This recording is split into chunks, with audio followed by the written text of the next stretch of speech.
Suspense. Reprieve, starring Mr. John Garfield.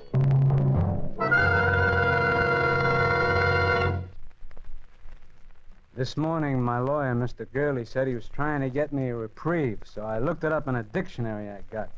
It says, reprieve, to suspend temporarily the execution of a sentence upon, and relief or cessation from pain or ill.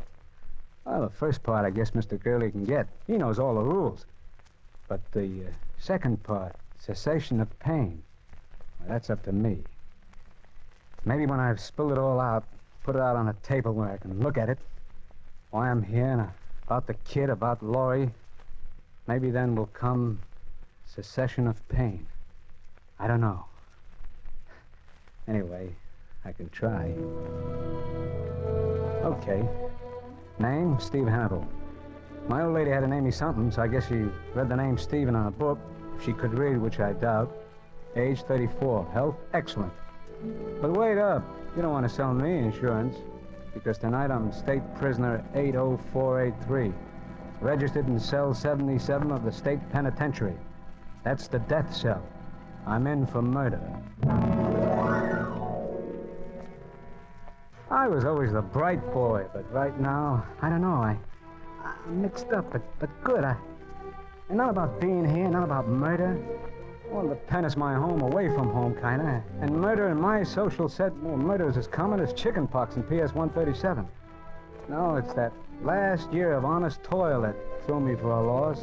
Because I wasn't mixed up at all the night Murph and Joe and I blew out of Chicago. That was a minor inconvenience, right in line with the way I've always lived. Let's see it. It was nearly 2 years ago. Murph and Joe and I and the boys had knocked off a payroll. A good, clean job, except for a couple of guys getting hurt fatally. And the Murph was tipped off that one of the boys, he didn't know who, had squealed to the cops. So Murph knew we were hot, and he came up to my room on Madison Street.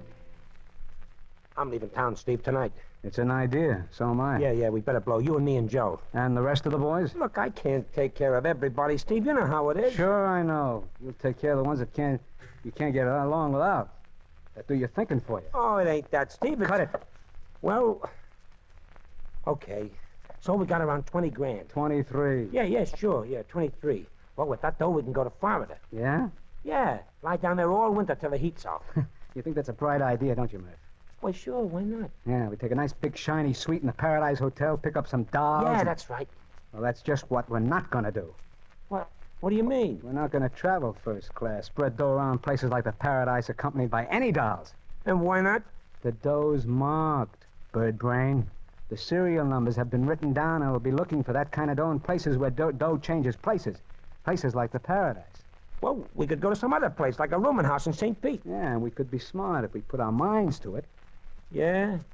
Like what? Like putting that package of dough out of circulation in a safety deposit box.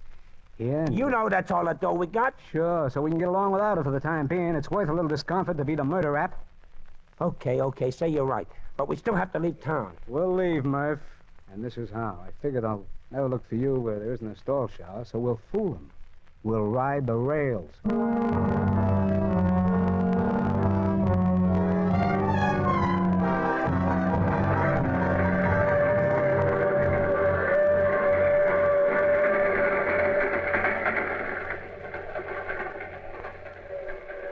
You can play the 9 of hearts, Joe. Huh? Where? Oh, yeah. Yeah, I was going to. You were. You never saw, huh? What a guy. Outsmarts himself in solitaire. Ooh. Hey, it's cold in this boxcar, Steve. Yeah, just pick up a phone, Murph. Tell the management. They'll give you more heat. All right. I just said it was cold. At a time like this, be glad it's cold. Joe. Mustn't cheat. I wasn't cheating. Oh, new game. So you slip the card under when you can't play it, huh? Well, so what if I'm cheating? It's my skin, ain't it? You're absolutely right. Well, I wonder how many of the boys have been picked up. I couldn't take care of everybody, Steve. None of them been picked up. Why should they be? Oh, boy, there's that 3 I've been looking for. None of them been picked up, huh? Well, who's protecting them, Joe? Your fairy godmother? Why would the cops pick them up? They know it was Murph used the gun. Huh? I mean, they probably guessed Murph was trigger man. Well, you didn't... Shut up, Murph. What else did the cops probably guess, Joe? Well, how would I know, Steve? Well, honest, I only thought that Talk, maybe... Joe. What else did they guess about me? Oh, nothing about you, Steve. Honest, they... Spill it. Spill it. They knew Murph was trigger man and You and that he squealing took the dirty dough, no one rat. else. Honest, Steve, I didn't tell him anyone else who was on the job. I thought if they picked up Murph, then you and me could... Hey, Steve, stop Murph. Get back, Murph. Let him finish. Go on, I finish. didn't squeal on you, Steve. You gotta believe me. Steve, you gotta... Steve, stop Murph. Don't let him do it. Steve, no!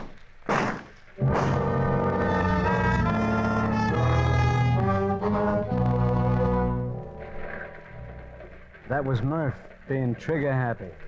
Joe went down sort of slow and quiet, like the movies you see of a parachute settling on the ground.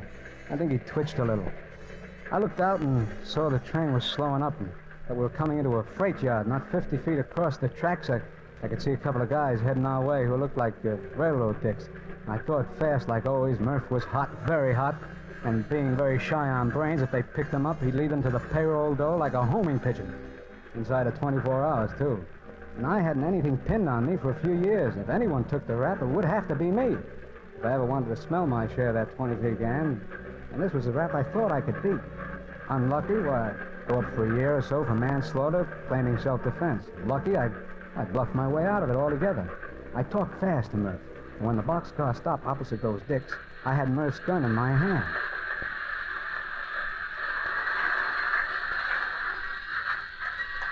How many of you guys in there? 3, mister. Well, pile out, boys. It's the end of the... Hey, What's the matter, Whitey? one of those guys has a gun. What are you doing with the gun, brother? Huh? I don't know. And what's wrong with the other guy? He shot him. I was over there at the other end minding my own business, and those 2 guys were yelling at each other. And he... Okay, drop that gun, mister. I'm coming in.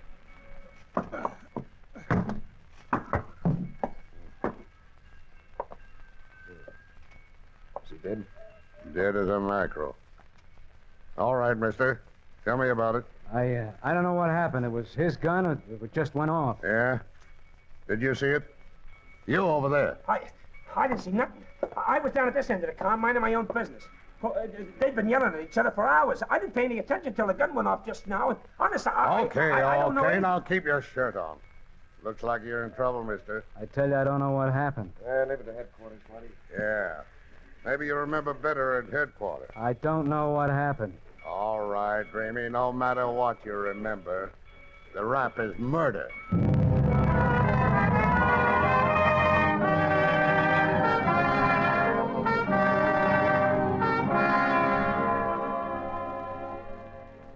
I'd been in worse spots. The charge was murder, first degree. But I knew I could get that cut down. The best thing was that they turned Murph loose without checking on him, and Joe was unidentified. I dreamed up a name I said I knew Joe by, read something or other, and it went down all right. And so then I settled down for what might be an extended vacation, a vacation that would earn me half at 23 grand. Only one thing bothered me. It seems the town we picked to kill Joe in was going through one of those, reform spasms, and the papers were really lathered up about it. And my case was made to order for them. A crime they could get holy about without stepping on any local toes. While I was waiting trial, they'd fried me but good, and I burned about it. So that's why I didn't exactly clap hands when they told me a reporter was coming in to see me. And I didn't shout hallelujah either when I saw it was a doll. Sharp looking, all right, but still just a doll. Hello. Hiya, chick. You're Steve Hannibal? Yeah. I'm Laurie Ware of the News Press. Uh-huh. I'd like to get your story. Look, sister, your job is writing. If you can't do it alone, you shouldn't have had the job. I mean your side of the story. Oh, it's nice of you to take an interest. Please, I wish you'd listen to me. Go cut your paper somewhere else. Please. Don't you understand English? Look, I don't blame you for being suspicious of me. You see, I know the papers haven't been fair to you. I know they've been trying your case before it comes to trial. So, it happens every day. And I feel sure there's more to this case than has been told. I have a feeling You that... gotta be careful of those feelings, baby. I got a hunch you didn't do it. That maybe you were framed. So what if I was? Oh, I don't know how much I can do. Except I know that if you have a story, I can get it printed. And that'll make the difference? I don't know. At least when it comes to picking your jury, there'll be some people in this town who haven't made up their minds.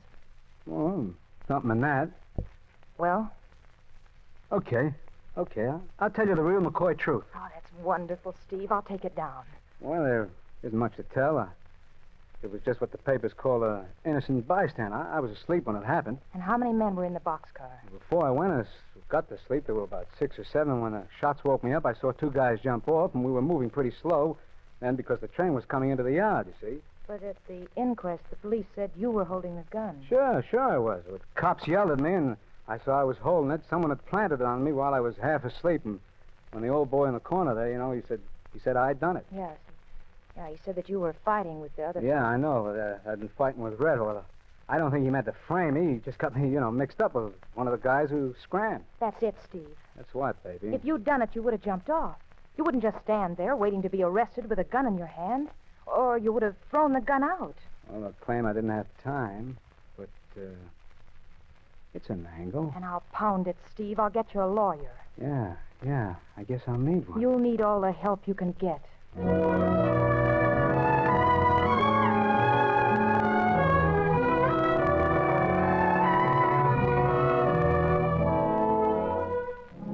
What a doll. Sold on me before she even got the pitch. And what made my hand all aces was the girl could really write. She had the news press giving me more space than the World Series. Well, the other papers had to pick it up.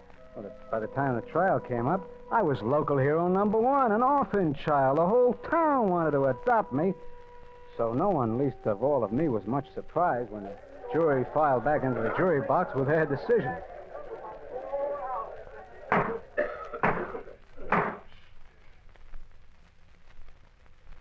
Have the gentlemen of the jury reached a verdict? We have, Your Honor. Will you read the verdict?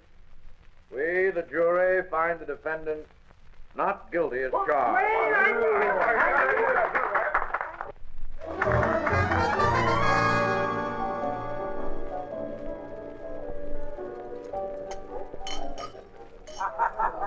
Oh, Steve. Well, your work, kitten. What do they say? The pen is mightier than the sword. Oh, I'm so happy I could help you, Steve. Oh, you don't see me crying, honey. Want to dance? Come on. Sure, but... Come on. Wait, I want to talk first. Have you got a home you're going to? Or a job? Look, kid, you've been Girl Scout enough today. Let's dance. Come on. Please tell me, Steve. I'm worried about you. I'm going to winter in California and summer in Maine. You haven't any place to go. See America first. That's my motto. Steve, I don't want to butt in, but Harry Singles will give you a job. Yeah? Doing what? In the circulation department. You're kidding. Well, it wouldn't be such a good job to start, but I know you could work up, Steve, and you'd like Harry. 9 hours a day, 5 days a week. Is that it? 5.5 days. Steve Hannibal punching a time clock. Boy, I suppose I'd get a Social Security number and everything, huh? Don't you have one? Unemployment, security, income. That's a lot of legality. Legality? Oh, skip it, kitten. Let me think. You know, I might just take a whirl at that job. Oh, Steve, I think that's wonderful. Well, it's not so much the job, but you and I have a lot of unfinished business, baby. And we can't get it all done in one day. But right now, I want to dance. Come on, baby, let's go.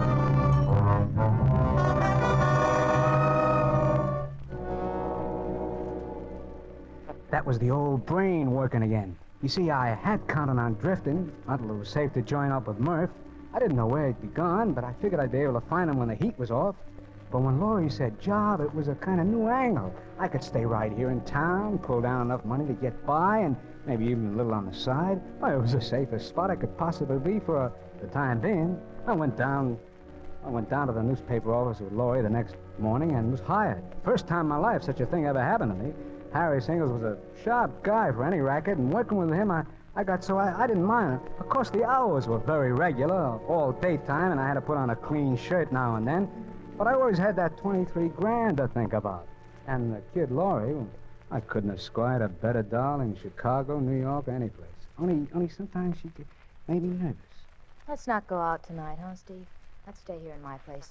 I'll cook something. I don't know. It doesn't seem right. What doesn't seem right? Seeing a doll with class and an apron, I can't get used to it. You will eventually. After all, you're used to being a working man now. Well, don't be too sure, baby. Ah, Steve, you know you love it. I don't know. Sometimes I get the itch to move on. Forget the itch, Steve. A rolling stone gathers no moss, you know. Yeah, so they tell me. But I saw some moss once, and I still wonder, what does a stone want with moss anyway?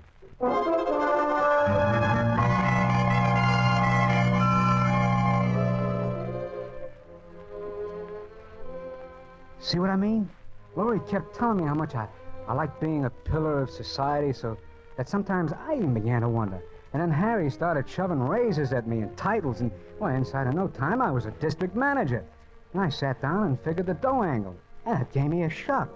Because even if it was legal, I was making more dough week in and week out than I had with Murph and the boys.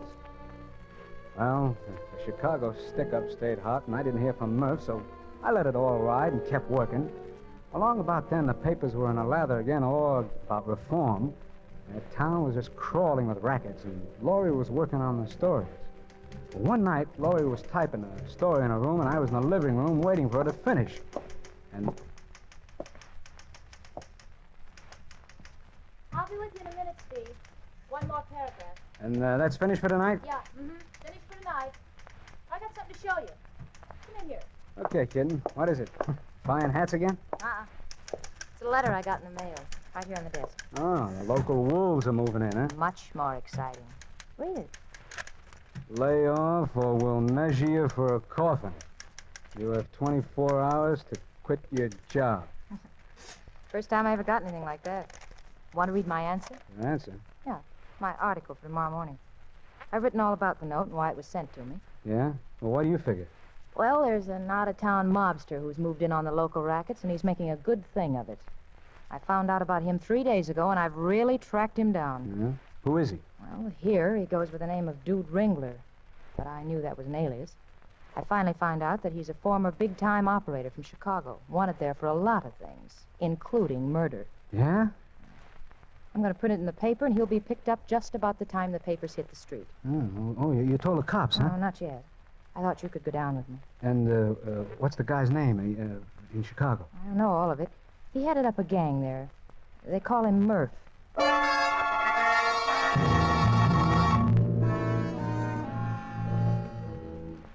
I got that roller coaster feeling, only worse. I still can't figure it. She was only a half-baked doll, moving into territory where anyone was likely to get clipped. Why should I care? But something funny happened to me, and she could see it. Steve, what's the matter? Well, you gotta lay off, Laurie. You gotta quit. Because of that ridiculous note? Don't ask me why, just quit. Well, I certainly won't quit. Don't you see? That's just what he wants me to do. Okay, I'll tell you. I know Murph. You know him? Yeah, and he's trigger-happy. He's a rattlesnake in pants. Well, then that's all the more reason, Steve. Now, listen to me. I don't know why I'm doing this. I never missed figuring percentages before in my life, but I'm going to tell you something. I'm going to tell you before I wise up. What, Steve? You remember when you got my true story when I was up for the murder rap? Of course I remember. Well, that was all a pipe dream, sweetheart. Something for the books. You lied to me? You did kill Red? His name wasn't Red. He was a slimy little punk from a mob that I ran with named Joe Tonelli. Mob? And he wasn't killed by me. He was killed by the other guy who was in the car. He was killed by Murph. I covered for Murph because he was hot. Steve. Then... Listen. Steve, they want you for those jobs, too. They... Well, shut up. I'm listening. What?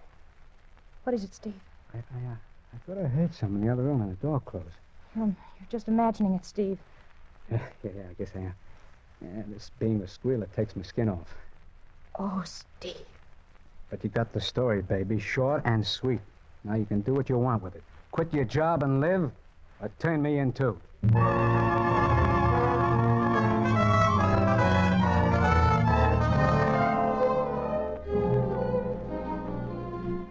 What a doll. What a doll. She cried on the front of my shirt, and then she smiled. And she called Harry Singles with me sitting there and told him she quit. She told him she was getting married the next morning to me. You know, I played along. Then I left her. After telling her to button her lip and keep the door locked, I started to go find Murph to check on that 23 grand and put him wise so he'd lay low. I could see that he still needed me to think for him. But there was something wrong, something very wrong. I felt like I was kind of cracking up, so I let it ride until the morning. I was climbing the stairs to pick up Laurie at 9 on the dot, and for some reason I was feeling pretty good. Open up, chick. It's me. Open.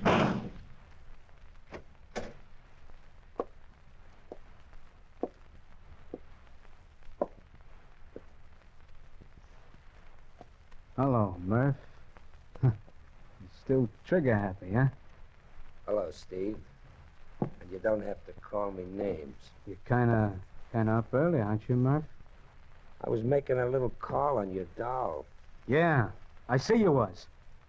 She wasn't a bad-looking doll. You didn't have to plug her. She quit her job. Yeah? I didn't know about that. Well, she still knew too much. She wasn't going to use it, Murph. Maybe. You told her about Joe.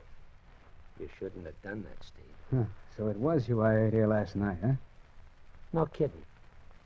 You really heard me? Yeah, I heard the door close. And you heard me tell her? Yeah. This working legal's giving you bad habits, Steve, but I'll forgive it. Come here. Come over here. Just look what she would have wrote. Dude Ringler, alias Murph, alias we don't know how many other names. Wanted in a half a dozen cities for murder, larceny, and kidnapping.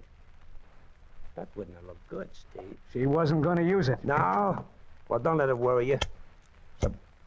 Well, it's about time we picked up that 23...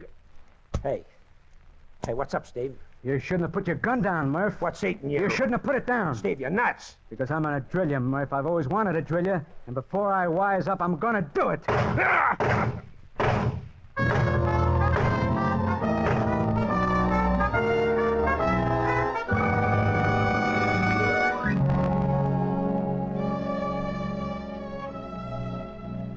That time, the neighbors heard it. I didn't care. I kept pumping lead.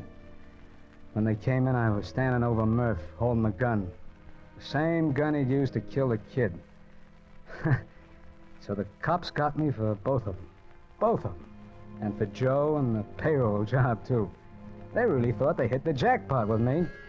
I didn't give them any argument. It wasn't any use. But, you see what I mean? When I'm mixed up, I've always been a sharp guy. I could have beat the game. Murph was right when he knocked off the kid. She did know too much. Well, it's the way things work out in our set. And why should I get the case of highs over a doll getting drilled? I can't figure it out. And, well, now I'm trimming my fingernails, waiting for Mr. Gurley to get a reprieve.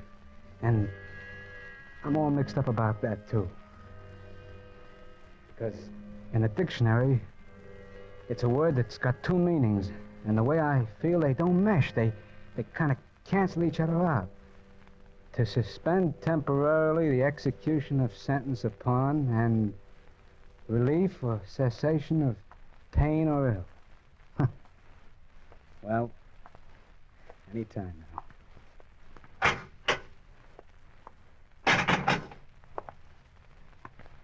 Hello, Mr. Gurley. Hello, Steve. What's the good word? My boy, Turn your color around, Mr. Gurley, if you're going to talk that way. Spill it. wasn't any use, Steve. No reprieve. I'm sorry. So I got till 6 a.m. No reprieve. No reprieve? I wouldn't say that, Mr. Gurley. I draw definition number 2. I get cessation of pain.